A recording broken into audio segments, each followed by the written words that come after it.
오늘은 느헤미야를 통해 본 교회 회복의 원리 7번째 시간이 되겠습니다. 이번에 서울 올라가서 이제 서울 경인지역 청년들과 함께 나눴던 것이 느헤미야서 우리가 4시간에 걸쳐서 했던 것을 2시간 동안 짧게 이렇게 전하고 왔었는데요. 느헤미야의 관심 그리고 눈물, 기도 우리가 먼저 살펴봤고, 우리 청년들에게도 제발 교회에 대해서 관심을 좀 갖고 교회를 위해서 울면서 기도하고 이러한 모습을 좀 갖기를 부탁을 좀 했습니다. 특별히 느헤미야가 예루살렘과 유다 백성들 그들의 소식을 들었을 때에 성벽은 무너지고 성문이 회파되었다. 이스라엘 백성들은 능력을 받고 있고 큰 환난 중에 있다라는 소식을 들었을 때 그가 했던 것이 첫 번째로 그가 앉아서 울었다라고 이렇게 표현하고 있습니다.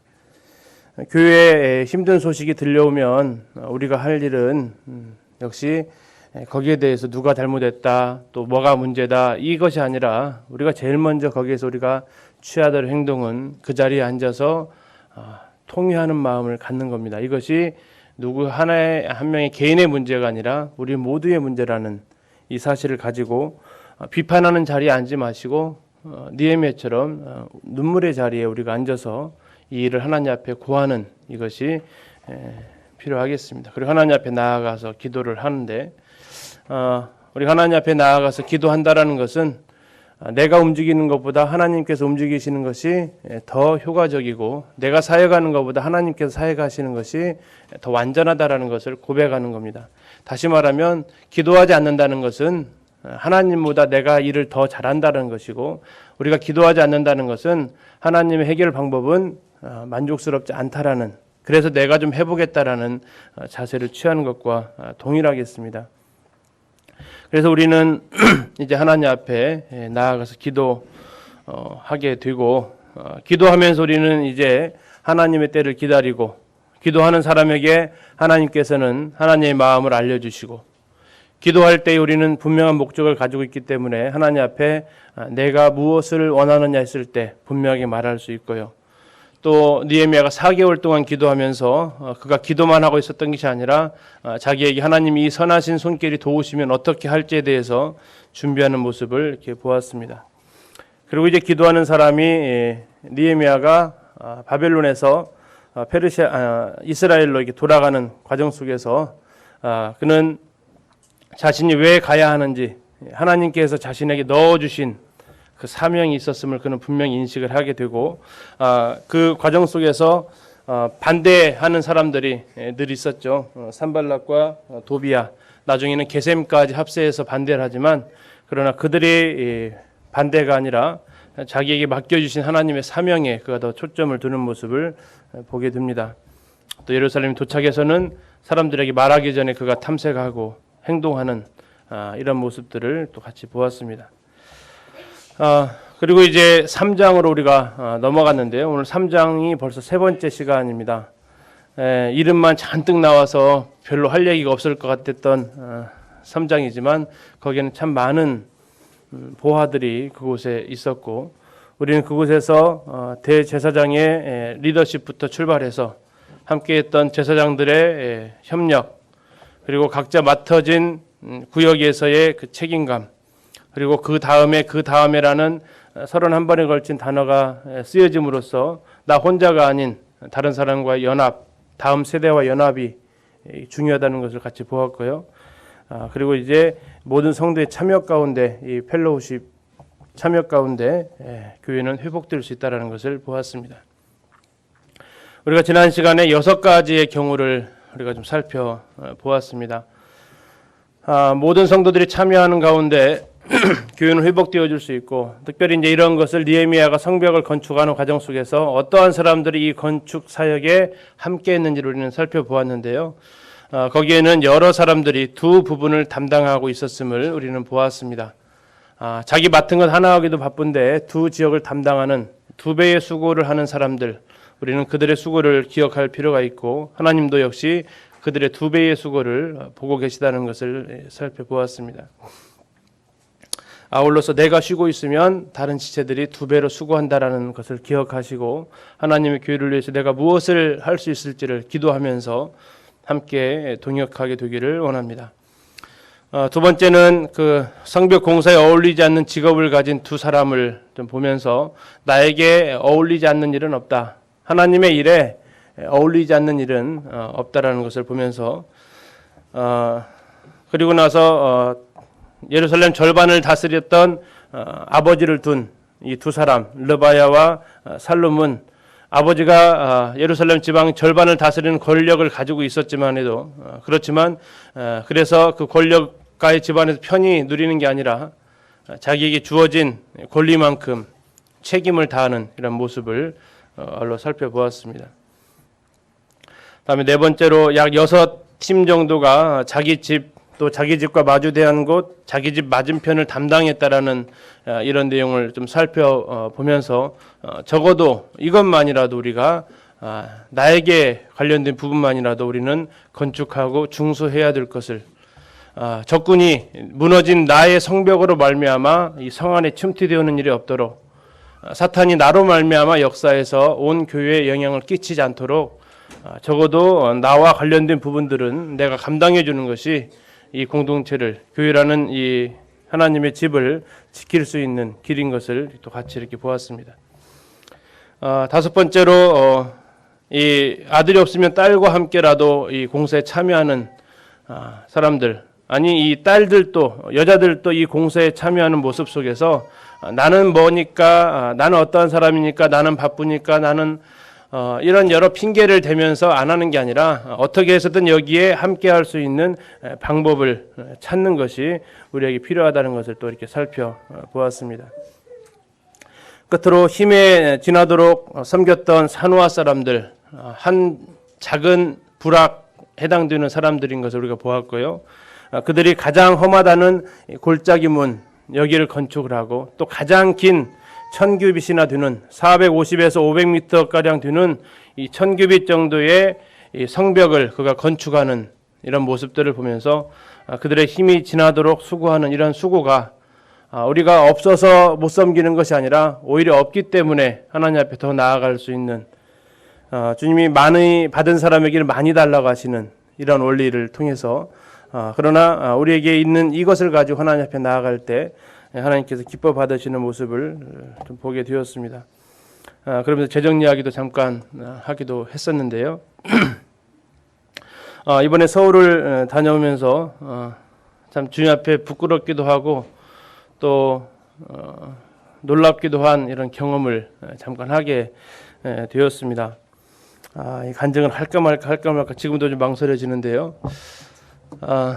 간단하게 좀 말씀을 드리겠습니다. 하나님께서 하신 그 부분들이기 때문에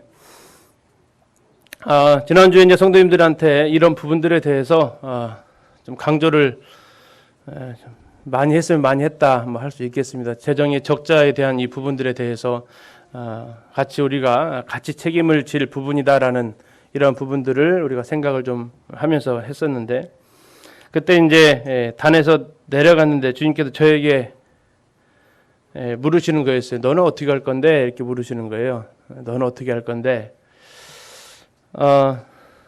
그래서 주님 앞에 이제 했던 것이 주님 제가 이번 토요일 날 서울 올라갑니다.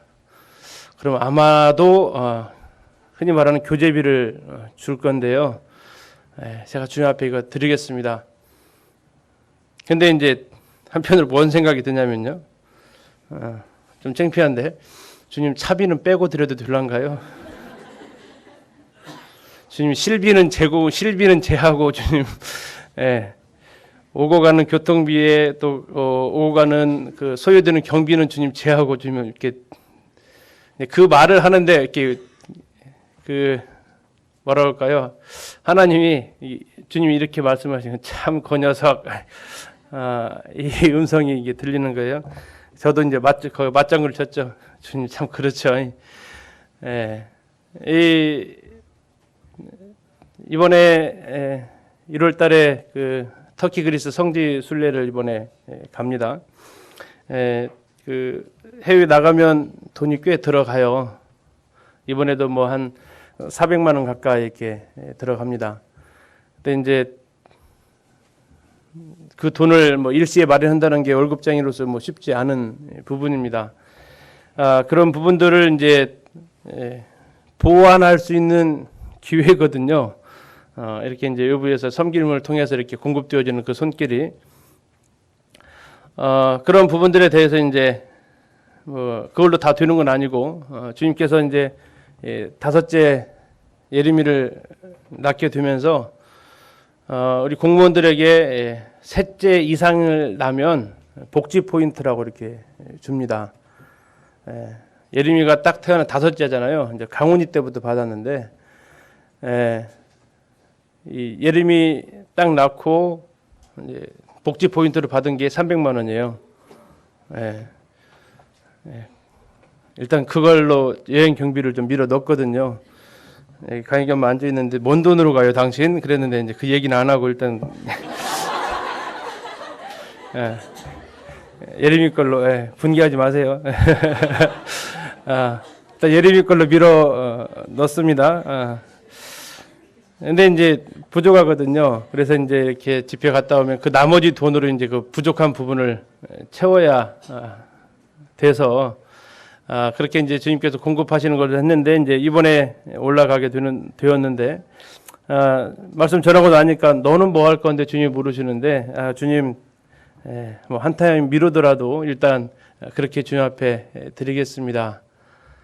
그러면서 들은 생각이 그거였다는 거죠. 차비는 뺄까요? 하는 그런 생각이 참 하면서도 참 제 자신도 좀 우습고 하나님에서 그 녀석 참 하면서 이렇게 들리는 음성을 좀 생각을 하게 됐습니다. 그런데 이제 놀라운 일이 벌어진 것이 뭐였냐면 여비를 하나님이 주신 거예요. 별도로.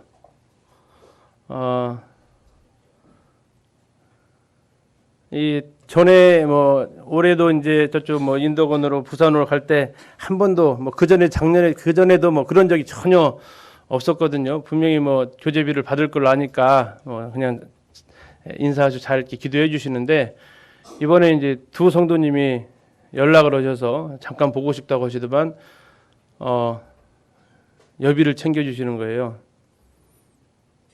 그거 받으면서 얼마나 주님 앞에 죄송스럽고 그 한마디 내뱉었던 것이 부끄러운지 이런 좀 경험을 이번 주에 좀 했습니다. 뭐 그것을 갖다가 하나님 다 드릴 테니까 여비는 따로 챙겨 주십시오 기도를 하지 않았거든요. 그런데 이제 어쨌든 이런 부분들에서 하나님 앞에 이제 나의 연약함을 어떤 내려놓고 그런 부분들에 대해서 하나님께서 그러한 모습들에 대해서도 불쌍히 여겨주시는 이런 모습들도 좀 경험하면서 참 부끄럽지만 이런 고백도 이렇게 성도들한테 하게 됩니다. 하나님 앞에 드릴 수 있다라는 것, 뭐 그렇게 또 저에게 이런 부분들을 챙겨주신 분들이 뭐 넉넉하신 분들이 또 아니고 그 사정들을 또 알기 때문에 이런 부분들에 대해서 더 염치가 없고 더 죄송하고 이런 마음들을 또 느끼게 됩니다. 그러나 어쨌든 이러한 모든 성도들의 참여 가운데 교회가 회복되어질 수 있다라는 희망을 또 한 번 더 이렇게 볼 수 있는 시간도 되었습니다.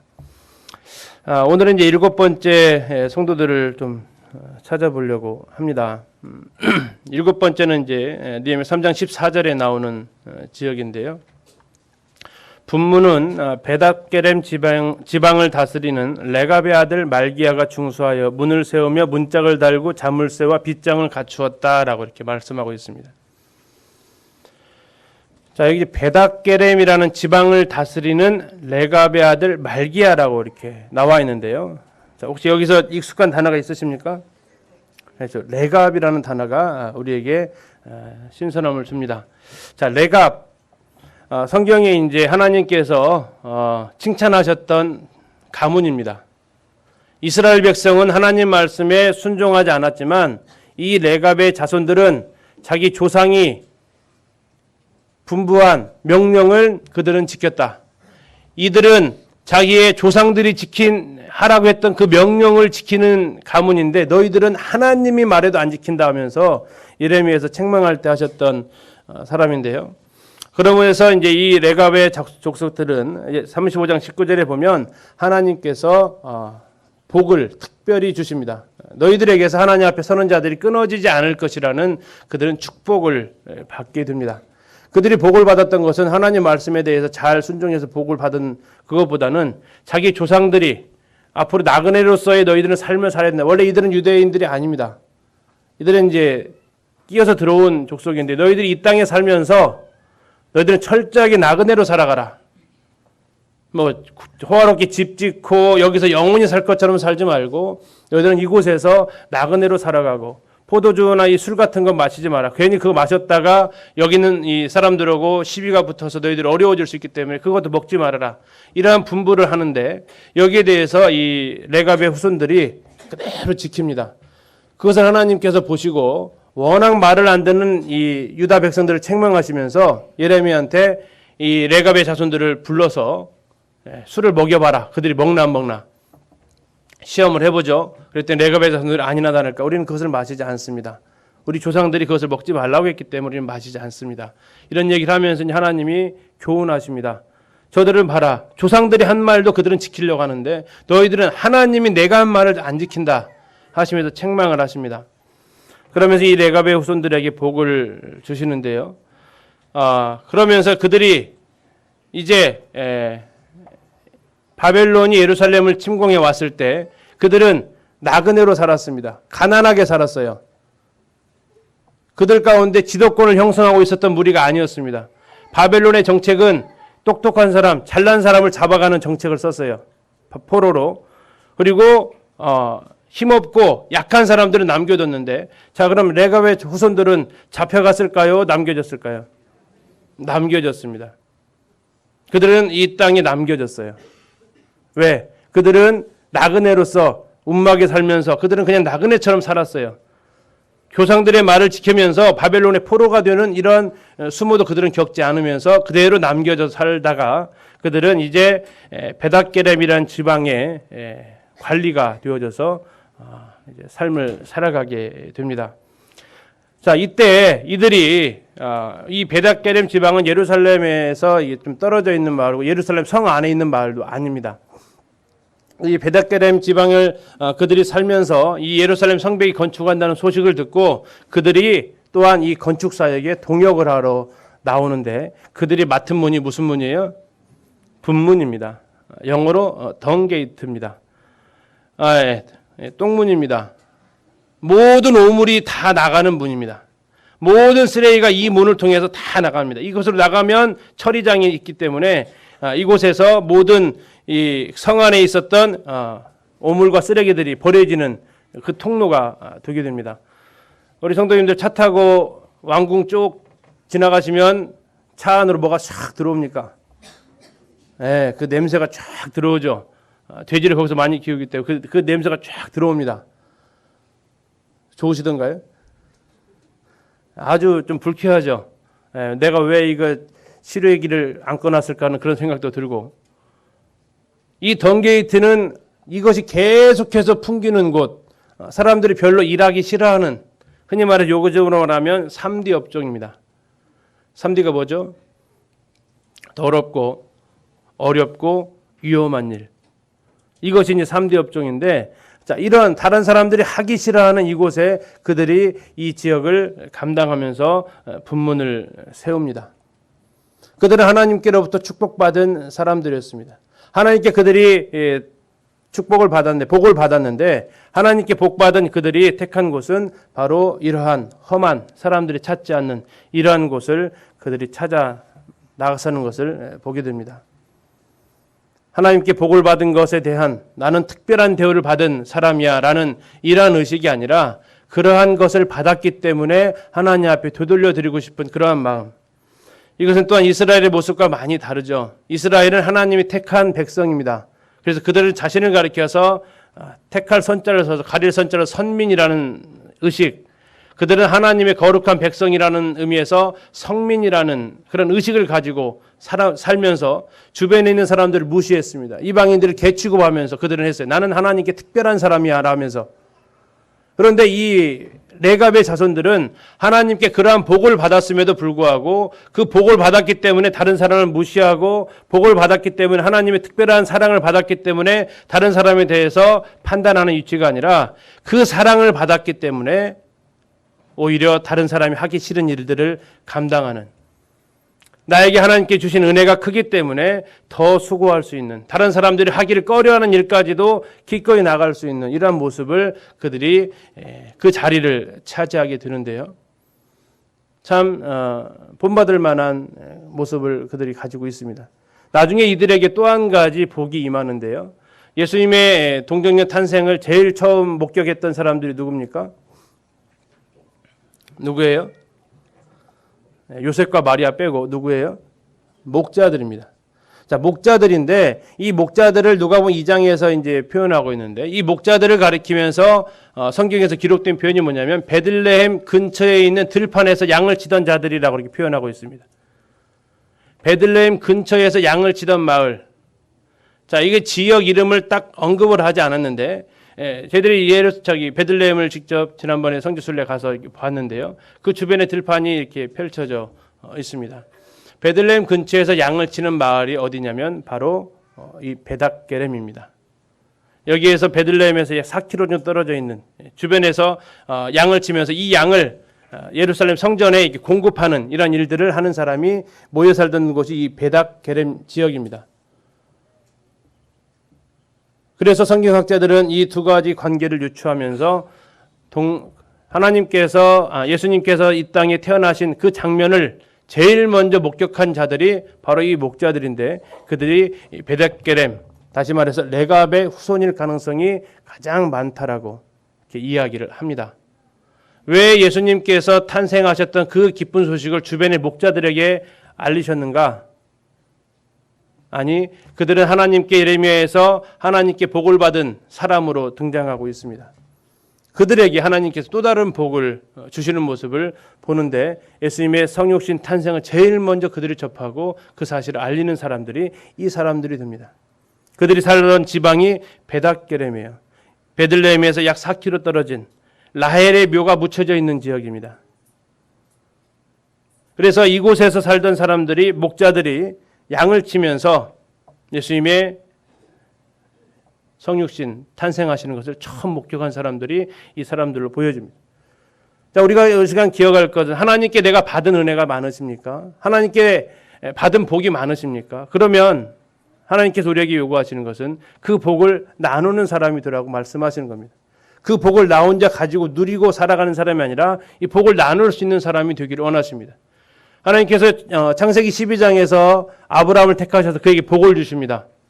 그런데 아브라함에게 복을 주시면서 복을 준 이유가 뭐냐면, 너로 말미암아 다른 사람들이 복을 받기를 원하기 때문에 복을 주신 것이, 복의 통로가 되기를 하나님께서 원하시는 것이 복의 종착점이 되기를 원하시지 않는 것입니다. 주변에 있는 성도들, 주변에 있는 영혼들이 나로 인해서 하나님의 복을 전달받는 것이 하나님께 우리에게 복을 주시는 목적이지, 그 복을 나 혼자 누리고 살라는 것으로 하나님께 주시지 않았다는 겁니다. 하나님 말씀하십니다. 너는 복의 통로가 되라고. 너로 말미암아 다른 사람들이 복받게 되는 것이 하나님의 뜻이라고. 레갑의 자손들, 그들은 하나님께 예레미야에서 하나님께 복을 받았습니다. 그런데 그들이 성벽 공사에서 차지했던 그 자리는 가장 사람들이 꺼려하는, 냄새나고 있기 어려운 그곳을 그들이 택하면서, 그들은 또한 이 하나님께 받은 복에 대해서 하나님 앞에 감사를 드리는 이런 모습을 우리가 볼 수 있습니다. 내가 하나님께 받은 복을 한번 세어보십시오. 그리고 그것으로 이제 우리가 하나님 앞에 또 감사를 표하면 이것이 하나님께서 기뻐하시는 일이 되겠습니다. 다음에 17절에 가서 보시면, 그 다음은 레위 사람 바니의 아들 르훔이 중수하였다라고 얘기하고 있습니다. 자, 니에미야가 이 성벽 공사라는 과정 속에서 지켜본 사람 중에 특이한 사람이 한 명이 지금 나와 있다는 것입니다. 그 사람이 누굽니까? 레위 사람이었습니다. 자, 레위 사람이 왜 특이할까요? 레위 사람이 왜 특이할까요? 네, 성전에서 일하는 사람입니다. 성전에서 일하는 사람인데 지금 성벽 공사에 나와 있는 겁니다. 왜 근데 특이하냐면, 에스라서를 잘 읽어보시면 에스라가 바빌론에서 예루살렘으로 올라갈 때 레위 사람들을 조사합니다. 왜? 성전 건축을 하고 거기서 봉사를 하려면 에스라의 가장 큰 목적, 그들의 영성을 회복하는 부분인데, 성전에서 일할 사람들 이것을 찾아야 되는데 레위 사람을 찾아봤더니 몇 명이 있어요? 하나도 없어요. 그래가지고 마을을 막 조사를 해가지고 레위 사람들 몇 명씩 소집을 해냅니다. 그것이 이제 에스라서에 나와 있는데요. 그만큼 레위 사람의 숫자가 어떻다는 얘기입니까? 숫자가 적어요. 자, 성전에서 일할 사람이 적으면 어떻습니까? 일이 굉장히 바쁩니다. 예전 다윗 때는 당번을 정해서 할 정도로 충분한 인원이 됐지만 지금의 이 상황에서는 그런 상황이 아닙니다. 정말 우리 농촌에서 여름철에 무슨 손이라도 빌린다고요? 무슨 손이라도 빌리셔요? 바쁘면. 우리 김한교 이제 무슨 손 빌리셔요? 부직갱이 손이라도 빌리신대요. 워낙 바쁘면 그런 이 작은 도움이라도, 그래서 우리 성도님들 어렸을 때 농번기 방학 때 해보셨잖아요. 네, 요즘은 농번기 방학 안 합니다. 애들이 일할 줄을 몰라가지고 방해만 돼가지고 그냥 학교에서 데리고 있으라고. 그런데 저도 때도 막 못줄 잡아주러 막 다니고 그랬거든요. 왜? 일손이 없기 때문에 그래. 지금 성전의 상황은 별로 왜? 에스라와 느헤미야는 같은 시대 사람이에요. 자, 왔는데 에스라가 소집해서 왔는데 사람이 없는 거예요. 자, 그러면 성전의 일이 그만큼 많다라는 겁니다. 자, 그런데 이 레위 사람 바니 아들 르훔이라는 이 사람이 자신의 많은 일들 가운데서도 이제 그 일을 잠시 쉬면서 성벽 공사에 동력을 했다는 겁니다. 그것이 느헤미야의 눈에는 예사롭지 않았고, 그래서 그는 레위 사람 바니 아들 르훔이라는 이름을 다시 이곳에 적어 넣었습니다. 하나님께서 역시 기록하게 하시는 거죠. 우리 성도님들 바쁘시죠? 바쁘기 때문에 일할 수 있습니까? 바빠서 일을 못합니까? 바쁘기 때문에 봉사할 수 있습니까? 바쁘기 때문에 봉사가 안 됩니까? 17절의 레위 사람을 보면 바쁘기 때문에 봉사할 수 있습니다. 이 일을 혹시 막 2개, 3개 겹쳐서 해보신 적 있으시죠? 그때 사람들은요, 지혜가 생깁니다. 우선순위를 정할 수 있는 지혜가 생겨요. 일이 하나씩 오면요, 우선순위 정할 게 없잖아요. 그냥 순서대로 하면 되는데 막 겹쳐서 올 때 있어요. 그럴 때 어떻게 하십니까? 뭐부터 할지를 정해놔요. 그리고 또 어떤 일이 예고되는 일은 어떻게 합니까? 미리 해놔요. 왜? 이것이 일이 겹쳐서 올 때 그 상황들입니다. 주님이 이번 주에 복을 저에게 많이 주셨어요. 지난주 설교했죠. 이번 주 토요일 날 가서 2번 하고 2시간 하고 왔죠. 오늘 있어요. 자, 연속 지금 일주일 사이 4번의 설교를 하는데요. 이게 어떻게 감당을 혹시 할까요? 그때 하게 되면 못하게 되더라고요. 그러나 미래에 어떤 일들이 일어날 걸 알면 대비를 하게 되고, 또 우선순위를 정해서 하게 되는 이런 지혜를 배우게 되었습니다. 이 레위 사람들이 자신의 시간 가운데, 바쁜 가운데 이들이 공사 현장에 나왔습니다. 그렇다면 그들이 어떻게 이렇게 헌신할 수 있는가? 나는 내일도 바빠라는 생각을 가지고 있다면 그들은 이 공사 현장에 나올 수 없을 겁니다. 그러나 그들이 성전의 일도 바쁜데 시간을 쪼개서 나올 수 있었던 것은 오히려 그때 하나님께서 지혜를 주실 수 있고, 그때 그들은 이 사역에 일할 수 있다는 겁니다. 조금만 한가해지면 내가 섬길게요. 혹시 그런 핑계 대보신 적 있으십니까? 그렇게 되던가요? 제가 해보니 안 됐습니다. 방학 뒤면 성경책 좀 많이 읽어야지. 우리 학생들 그런 생각 해보신 적 있죠? 방학만, 이번 시험만 끝나면 내가 좀 이제 잘 해봐야지. 되던가요? 안 됩니다. 이 고비만 넘어가면 내가 뭐 좀 해봐야지. 웬걸요? 그 고비 넘어가면 또 뭐 있어요? 또 다른 고비가 나타납니다. 그래서 지금 못하면 못하는 거죠. 지금 섬기지 못하면 못 섬기는 겁니다. 중요한 것은 하나님께서는 우리의 사정을 아시고 우리에게 주어진 시간 안에서 섬기기를 하나님 원하시는데, 이러한 부분에서 시간이 나면 하겠다, 이것이 아니라는 겁니다. 이것은 물질과도 동일합니다. 우리가 물질이 많아서 섬기나요? 물질 많은 사람은 자기가 많다는 생각을 도저히 하지 않습니다. 이 정도면 됐다라는 부자 보신 적 있어요? 없습니다.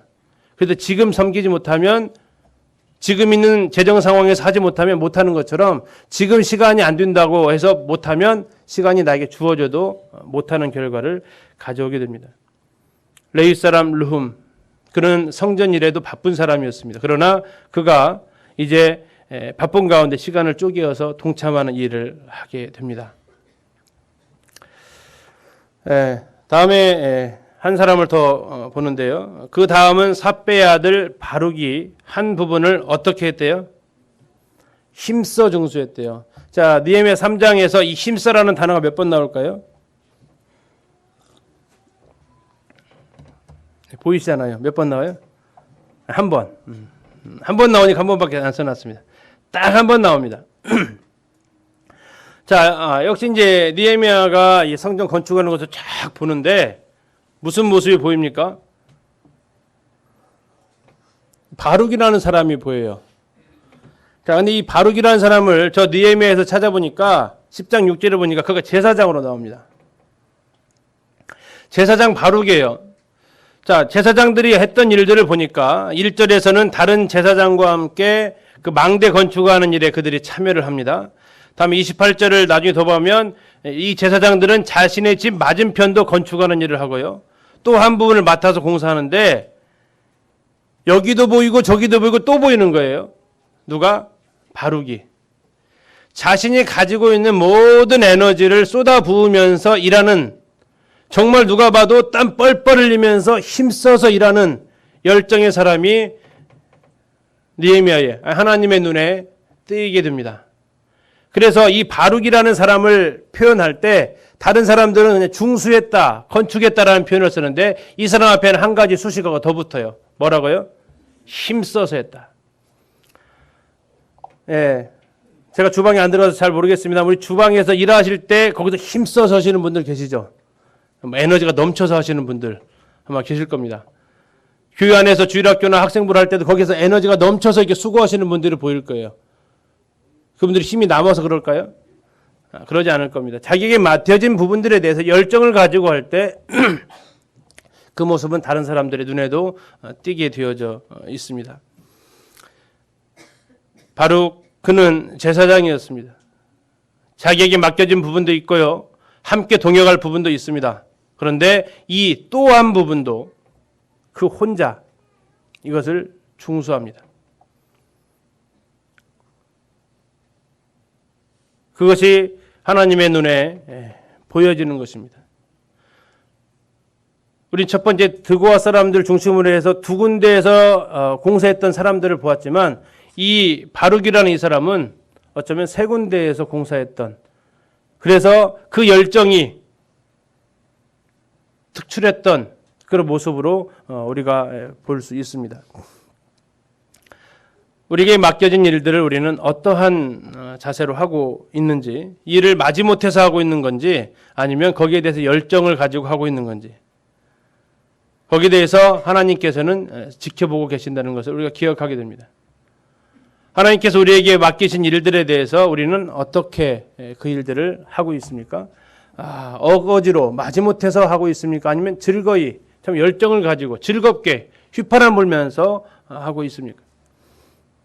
그것이 하나님의 눈에 띄는 것입니다. 우리가 심판날에 그리스도 심판대 앞에 서게 될 때 우리가 행한 대로 받는다고 말씀하고 있습니다. 그런데 그 안에 한 단어가 붙어 있어요. 그 앞에. 어떻게 행한 대로요? 선악간에 행한 대로. 우리가 어떠한 동기를 가지고 어떠한 자세로 했는지에 대한 거기 하나님께서는 우리의 마음을 아셔서 거기에 따라서 평가를 하신다고 말씀하고 있습니다. 우리가 단순히 뭘 했느냐가 아니라 어떠한 동기로 했는지, 어떠한 마음으로 했는지, 어떠한 진실한 가운데 있는지를 하나님은 보신다는 거예요. 10명이 설거지를 하더라도 그 사람 10명이 설거지하는 사람들의 마음 자세가 같을까요? 아마 다를 겁니다. 우리는 보기에 설거지했다라는 그거 한 가지로 동일하게 평가할지 모르지만 하나님께서는 그 속에 있는 그 동기, 그 숨은 마음들을 하나님께서는 아시기 때문에 그날에 심판하실 때 그들의 선악간에 한 것으로 심판하신다고 말씀하십니다. 고린도전서 3장에서는 무서운 경고를 하십니다. 하나님께서 심판하실 때 불로서 심판을 하신대요. 그래서 어떤 수고들은 불을 갖다가 한번 이렇게 밀면 풀이나 나무나 집 같은 것은 싹 불타버려가지고 아무것도 안 남고, 어떤 수고들은 불로 딱 해도 금이나 은이나 보석처럼 그대로 남아 있는데, 하나님께서 상 주시는 것은 그냥 한 것을 가지고 하나님 저 이렇게 했습니다라고 딱 드려지는 이것으로 상 주시는 게 아니라 그 모든 우리의 수고가 뭐를 한번 통과한다고요? 불을 한번 쫙 통과한다고요. 네가 무슨 동기로 그 일을 했느냐 하고 하나님이 쫙 통과를 시키면 그대로 남는 수고가 있고 싹 없어지는 수고가 있다는 겁니다. 또 혹시 이렇게 말씀드리면 이제 안 해야겠네. 혹시 이런 생각 안 하시죠? 내가 하고 있는 이 수고의 동기를 내가 다시 하나님 앞에 살펴봐야겠구나. 하지 말라는 얘기가 아닙니다. 하나님 앞에 우리가 진실함으로, 하나님 그분의 감사함으로, 하나님께 주신 이 일에 나 같은 자를 불러 사용하신다는 그 감사함으로 우리가 이 일을 감당하게 될 때, 우리 성도님들이 하는 그 수고들은 금, 은, 보석처럼 불이 살을지라도 그대로 남는 아름다운 값진 보석으로 남게 될 것입니다. 그것을 하나님께서 보신다는 겁니다. 바로게 그 수고에 대해서 하나님 특별히 한 단어를 더 강조하십니다. 그가 맹렬하게 타오르고 있었다. 그가 맹렬하고 타오르다는 뜻을 가진 이 단어를 써서 그가 그 성벽 공사를 하는 데 있어서 어떠한 열정을 가지고 수고하고 있었다라는 것을 하나님 그대로 보고 계신다는 거예요. 하나님 잊지 않으십니다. 다음 이제 10번째 모습 속에서 여섯째 아들이라는 단어를 특별히 또 여기서 강조를 하고 있습니다. 자, 여섯째 아들이면 위로 형이 몇 명이에요? 네, 그렇죠. 계산 잘 하십니다. 형이 5이나 있는데 그 형 5은 보였다는 얘기입니까? 안 보였다는 얘기입니까? 안 보였다는 얘기예요. 형 5은 등장하지 않고, 만약에 뭐 형들이 있었으면 이 형제들 이렇게 했을 텐데, 형들은 등장하지 않고 여섯째 아들인 한운만이 이 공사 현장에 보였다라는 것입니다. 자, 한번 생각을 한번 해보십시오. 한운이 이제 날이 밝았습니다. 일하러 나갑니다. 형들은 뭐 하고 있었을까요? 뭐 자고 있을 수도 있고요. 뭐 다른 일로 바쁠 수도 있습니다. 한운한테 한 얘기를 해서 너 뭐 하러 가냐? 지금 성벽 고치러 갑니다. 그러면 거기에서 나오는 소리가 어떤 일이었을까요? 뭐 좋은 반응이 아니었을 가능성이 일단은 좀 많이 있습니다. 뭘 그걸 하냐? 너 말고도 할 사람 많은데. 뭐 이런 반응도 나올 수 있고요. 야, 그거 한다고 뭐 나아지겠냐? 뭐 이런 반응, 냉소적인 반응도 나올 수 있을 겁니다. 나가든 말든 하는 그 형들도 있었을 겁니다. 우리가 옆에서 어떤 일을 합니다. 여기에 대해서 적극적으로 후원해주고 기도해주고 하게 되면 그 일을 할 때 어떠세요? 할만하죠. 그렇지 않습니까? 야, 옆에서 격려해주고 용기 북돋아주고 기도해주는데 할만하지 않습니까? 근데 뭔 좀 하려고 하는데 아무 반응도 안 보이고 오히려 비판하거나 오히려 거기에 대해서 인정하지 않으면 있던 의욕까지도 우리는 없어질 경우를 경험하게 됩니다. 이 여섯째 아들 한운, 그의 형들은 이 일에 별로 관심이 없었던지 여기에 등장하지 않습니다. 그럼에도 불구하고 그가 집을 나올 수 있는 용기가 있습니다. 주변의 성도들이 어떠한 상황이 이 상황에 대해서 비협조적일 때라도 이 일의 가치를 알고 하나님이 부르신 이 사역에 동역하기 위해서 떼어내는 그 발걸음, 이것은 굉장히 중요한 부분입니다. 우리는 많은 경우에 주변의 눈치를 살피느라 하나님의 눈을 놓쳐버릴 때가 있습니다. 주변 사람들의 말에 신경을 쓰느라 하나님의 그 음성을 놓쳐버릴 때도 많이 있습니다. 하나님께서 나에게 시키신 그 일을 주변 사람들은 공감 못할 수 있습니다. 그렇다고 해서 그것을 멈추는 것은 하나님께서 원하시는 것이 또한 아닙니다. 내 하나님께서 내 안에 선한 일을 넣어주셨다면 이제 그 일을 가지고 우리는 하나님 앞에 나아가는 것이 필요합니다. 그럴 때 비록 주변에서 응원을 못 받을 수 있습니다. 그럴 때 비록 주변에서 눈치를 줄 수도 있습니다. 그러나 성도님 기억하시면 좋겠는 것은 사람의 눈치를 보느라 하나님의 시선을 놓치지 마시기를 바랍니다. 사람의 말에 귀를 기울이느라, 사람들의 쓴소리에 귀를 기울이느라 하나님의 간절한 음성에 등 돌리지 마시길 바랍니다. 여섯째 아들 한운, 그는 나 하나쯤이야, 이런 사고가 아닌 나 하나만이라도 이 일에 동참하겠다라는 이러한 마음을 가지고 이 사역에 감당을 하게 됩니다. 주변에 응원이 없습니까? 하나님이 응원하고 계시고, 히브리서 12장에 보면 우리의 믿음의 경주를 달려갈 때에 하늘의 허다한 증인들이 여기에 대해서 우리에게 응원을 하고 있다라고 성경은 말하고 있습니다. 우리 믿음의 선진들이 걸어갔던 그 길을 한번 보십시오. 얼마나 그들이 응원을 받으면서 얼마나 그들이 환호소 속에서 그 일을 했는가를. 아니지 않습니까? 그들은 오히려 주변으로부터 박해를 받으면서, 그들은 오히려 그 일을 하게 되면 죽을 위험을 무릅쓰면서도 그 일이 하나님께서 맡기신 일이었다면 그들은 그 길을 나아갔던 사람들입니다.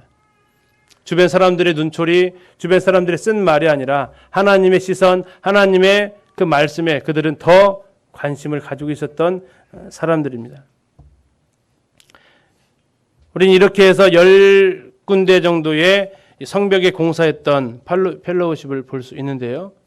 이제 한 명만 더 보고 오늘 마치려고 합니다. 지금까지는 플러스 알파 10명이었는데요. 이제 어디에나 꼭 있죠. 뭐가요? 어디에나 꼭 있습니다. 뭐가 있어요? 마이너스가. 저희 학교도 이렇게 이제 지금쯤 되면은 저희 학교 선생님들의 지금 이제 이야기는 뭐냐면 내년에 몇 학년 할 거야, 이 이야기가 이제 돌아갑니다. 내년에 몇 학년 할 거예요. 이제 이야기를 서로 이제 운을 떼보는 겁니다. 그래서 이제 서로 이제 그 학년을 서로 침범하지 않으려고 운을 떼는데, 그러면서 이제 서로 쭉 계산을 해봐요. 6학년 할까? 그 녀석 있다. 그 녀석이 안 되겠다. 5학년 할까? 그 동생 있다. 안 되겠다. 안 되겠다. 4학년 할까? 거기는 막 그 애들과는 못지않은데 그보다 조금 좀 심한 애들이 한 6, 7명씩 반에 다 있다. 거기도 없다. 결론은 갈 데가 없다. 결국은 나중에 새 학기 되면 다 알아서 가긴 가는데, 자, 어디에나 한 명씩은 꼭 있어요. 지난번에 제가 이제 그 큐티로 나누면서 했던 부분도 있는데, 어디에나 그 한 명씩 꼭 있거든요. 이 예루살렘 성벽 공사하는데 이게 다 호의적인데 꼭 한 명이 있어요. 아니, 한 그룹이 있어요. 자, 그 그룹을 좀 보려고 합니다. 5절에 나오는데요. 그 다음은 드고아 사람들이 중수하였으나, 그 다음 같이 읽겠습니다. 시작.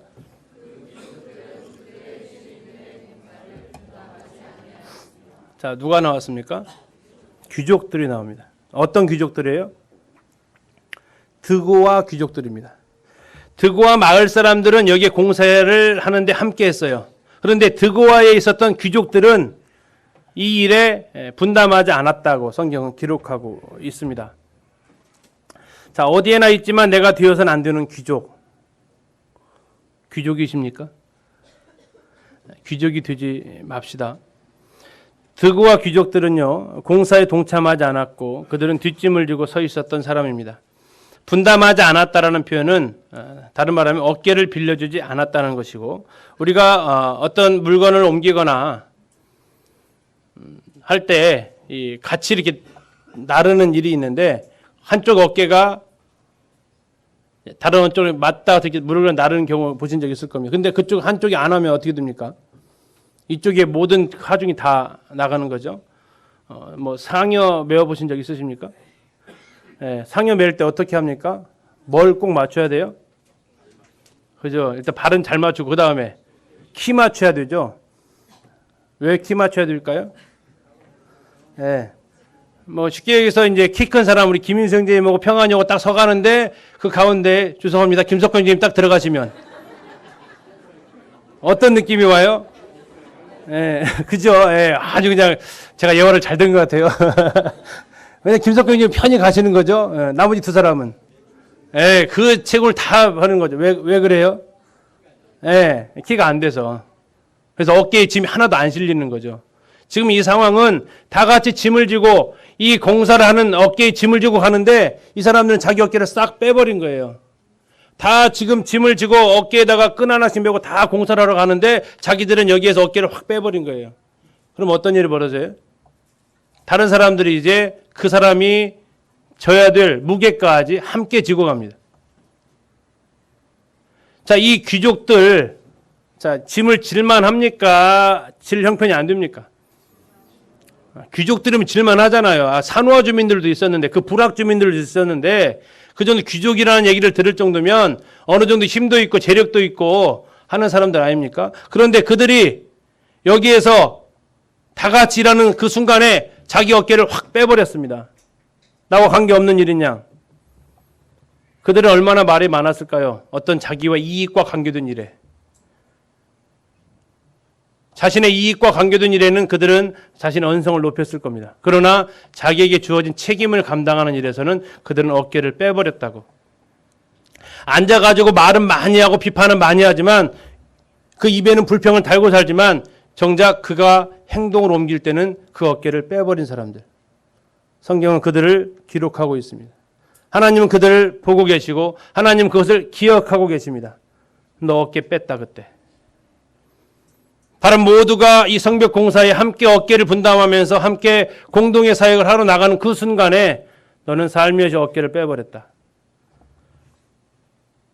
이것이 공동체를 무너뜨릴 수 있는 귀족의식입니다. 귀족으로 이행시를 잠깐 줘보겠습니다. 운 한번 띄워주실래요? 귀찮아하는 족속들. 하나님의 일을 하나에 있어서 하나님의 일을 일하는데 그 일들을 귀찮아하는 족속들. 여기 귀족이 안 계시기 때문에 마음 편하게 하겠습니다. 귀족 되지 맙시다. 앞으로라도 우리는 귀족이 되지 맙시다. 말라기에서 보면 귀족들이 많이 나와요.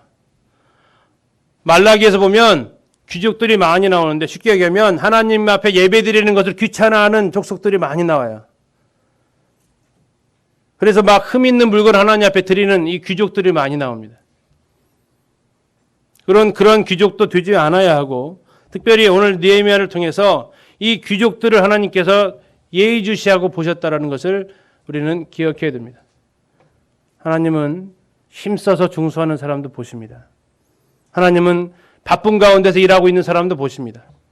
하나님은 여자의 몸으로서 나와서 수고하는 사람들도 보십니다. 하나님은 향품 장사, 금장색 그들이 나와서 수고하는 모습도 보고 계시고 두 군데, 세 군데 일하는 사람들도 보고 계시고 하나님은 여섯째 아들, 그 아들이 혼자서 나와서 공사하는 모습도 하나님은 놓치지 않으십니다. 그리고 하나님이 놓치지 않는 또 한 사람이 있는데 바로 귀족들도 하나님 놓치지 않으십니다. 하나님의 성벽 공사라는 일, 하나님의 교회를 세워가는 이 일에 나는 여예야, 나는 열애야. 잘한다. 박수 쳐주고 내가 응원을 해줄 수 있지만 나는 일단은 열애. 귀족 하나님이 보고 계시다는 사실입니다. 하나님은 선악간에 심판하십니다. 하나님 우리가 행한 모든 일들 가운데서 그분은 보고 계십니다. 느헤미야 3장을 통해서 참 많은 사람들의 이름이 그곳에 기록되어져 있습니다. 하나님은 그날에 하나님의 심판대 앞에 우리가 섰을 때에 우리 한 명 한 명을 불러서 세우실 것입니다. 지금 33장에 나와 있는 그 모습은 하나님께서 시상대 앞에서 부르시는 그 모습과도 같습니다. 여러분 하나님 앞에 섰을 때 그 모습을 한번 생각해 보십시오. 하나님 앞에 섰는데 우리가 한 대로 부르실 겁니다. 그때 귀족 명단에 우리가 들어가 있지 않기를 바랍니다. 너는 귀족이었구나. 이곳에 들어가 있지 않기를 바랍니다. 이름 부르면서 너는 두 곳을 중수했구나. 너는 바쁜 가운데서 나와 샜었구나. 하나님께서 느헤미야 3장을 통해서 이처럼 기록하고 계십니다. 그분은 공의로우신 분이십니다. 그분은 공평하신 분이십니다. 행한 대로 갚겠다고 하시는 분이십니다. 우리의 수고가 이 땅에서 수고가 그 나라에서의 삶의 결과를 밝혀줄 것입니다. 느헤미야 3장에 나와 있는 그들의 이름 속에 내 이름을 한번 넣어 보십시오. 나는 하나님 앞에서 어떠한 평가를 받게 될 것인지. 내 주변에 있는 사람들은 내 상황을 모를 수 있습니다. 그러나 하나님은 다 알고 기록을 해놓으십니다. 이제 다음 12월 달에 될 것 같아요. 12월 달에는 다시 3장을 또 볼 거예요. 3장을 왜 또 보냐면 그러면 무너진 게 뭐고 무너진 것이 볼 겁니다. 무너진 것이 뭐고 다시 세워야 할 것이 무엇인지 이 3장을 통해서 또 한 번 더 살펴보려고 합니다. 그래서 우리 기린노 교회 가운데 혹시 무너진 부분이 있다면, 기린노 교회의 모습 가운데 혹시 불타버린 곳이 있다면 우리가 이 일을 건축하는 데 있어서 여기 있는 우리 모든 성도들이 함께 팔 걷어붙이고 참여함으로써 회복되어지기를 바랍니다. 감사합니다.